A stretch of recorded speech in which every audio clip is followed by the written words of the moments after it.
अपनी व्यवस्था को लागू करके अपने बच्चों के कमरे से लेकर अपनी दिनचर्या तक हर चीज व्यवस्थित कीजिए। अंदर से व्यवस्थित होने की तकनीक की खास बात यह है कि यह हर प्रकार की स्थिति में काम करती है। आप इस तकनीक को बड़े कामों से लेकर छोटे कामों और पूरी अव्यवस्था से लेकर हल्की अव्यवस्था में प्रयोग कर सकते हैं। विश्लेषण करने, रणनीति बनाने और उसे लागू करने की इस 3 चरणों की प्रक्रिया को फॉलो करके आप अपने सूटकेस से लेकर रसोई तक हर चीज को व्यवस्थित कर सकते हैं। लेकिन कई बार होता है कि हमें अपने नहीं बल्कि किसी और के सामान को व्यवस्थित करना होता है।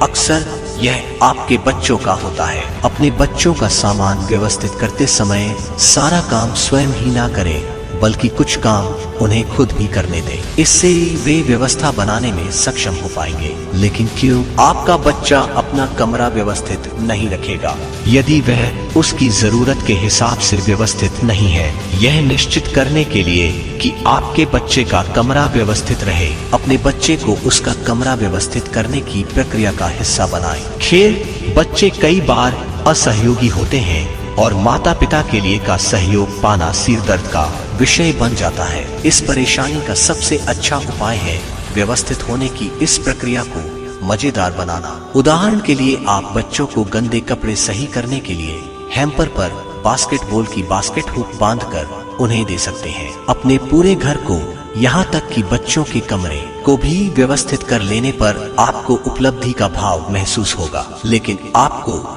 यहाँ पर ही नहीं रुक जाना है। अंदर से व्यवस्थित होने की तकनीक समय को बचाने के लिए भी इस्तेमाल हो सकती है। अपने समय को व्यवस्थित करना ठीक अपनी अलगारी को व्यवस्थित करने के जैसा है। आप अपनी नई तकनीकों की मदद से अपने बिखरी हुई दिनचर्या को व्यवस्थित कर सकते हैं। आपको बस ये 3 चरण याद रखने की जरूरत है। विश्लेषण कीजिए कि कौन से काम आपके लिए जरूरी है और कौन कौन से कामों के बिना आप रह सकते हैं। रणनीति बनाइए कि कौन सी चीज करती है और उसे कब तक पूरा करना है। और अंततः बेकार के कामों को छोड़कर और अपने कामों को समूहों में विभाजित करके अपनी व्यवस्था को लागू कीजिए। उदाहरण के लिए अपने सारे बिलों का भुगतान एक साथ करना। अब तक शायद आप अंदर से व्यवस्थित होने की शक्ति जान गए होंगे, इसलिए यह वक्त है इसे अपनी जिंदगी पर लागू करने का। एक बहुत ही ज्यादा अव्यवस्थित व्यक्ति भी इस तकनीक के जरिए खुद को व्यवस्थित बना सकता है। लेकिन आपको इस काम में तकलीफ होगी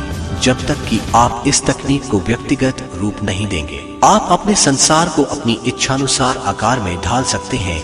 आपको जरूरत है तो सिर्फ और सिर्फ अपनी जरूरतों के हिसाब से उसे विश्लेषित, रणनीति और उसे अपनी जिंदगी पर लागू करने की। अपनी व्यवस्थित जरूरतों को विश्लेषित कीजिए। पता लगाइए कि कहाँ आपकी व्यवस्था उन चीजों की सूची लगाने से सुधार सकती है जो आपको दिन ब दिन धीमा करती है। आप अपनी इस सूची को फ्रीज, दरवाजे या दीवार पर लगाकर अपने को सुधार की याद दिला सकते हैं। इसके बाद अपनी योजना की रणनीति को अपने कामों में लागू कीजिए।